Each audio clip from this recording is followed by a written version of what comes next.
بشری انصاری کی بہن اداکارہ سنبل شاہد کورونا کے باعث انتقال کر گئیں۔ تفصیلات کے مطابق پاکستان کی سینئر اداکارہ بشری انصاری کی بہن اور اداکارہ سنبل شاہد کورونا کے باعث انتقال کر گئی ہیں۔ کچھ روز قبل انسٹاگرام پر اداکارہ بشری انصاری کی جانب سے بہن کی تصویر شیئر کرتے ہوئے ان کے کورونا میں مبتلا ہونے کی اطلاع دی گئی تھی۔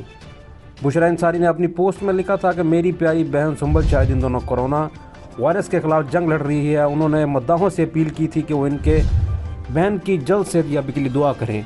بشری انصاری نے اپنی پوسٹ کے کیپشن میں لکھا تھا کہ چار چاند سلامت رہیں، آمین۔ بعد ازاں 22 اپریل کو فوٹو شیئرنگ ایپ انسٹاگرام پر ان کی حالت بگڑنے کے متعلق بتایا گیا۔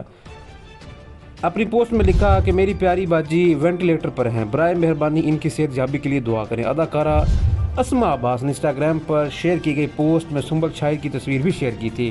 تاہم اسپتال میں کئی روز تک داخل ہونے کے باوجود آج وہ انتقال کر گئی ہیں۔ شوبز کی انڈسٹری کی جانب سے سنبل شاہد کے انتقال پر افسوس کا اظہار کیا جا رہا ہے۔ دوسری جانب کورونا کے باعث 108 افراد جہاں بحق ہو گئے ہیں، جس کے بعد مجموعی اموات کی تعداد 18,537 ہو گئی ہے۔ National command and operation centre کی جانب سے جاری کردہ اعداد و شمار کے مطابق گزشتہ 24 گھنٹوں کے دوران 46,467 کورونا ٹیسٹ کیے گئے، جس کے بعد مجموعی ٹیسٹ کی تعداد 12,05,658 ہو گئی۔ گزشتہ 24 گھنٹوں کے دوران ملک بھر میں مزید 4,198 مثبت کیسز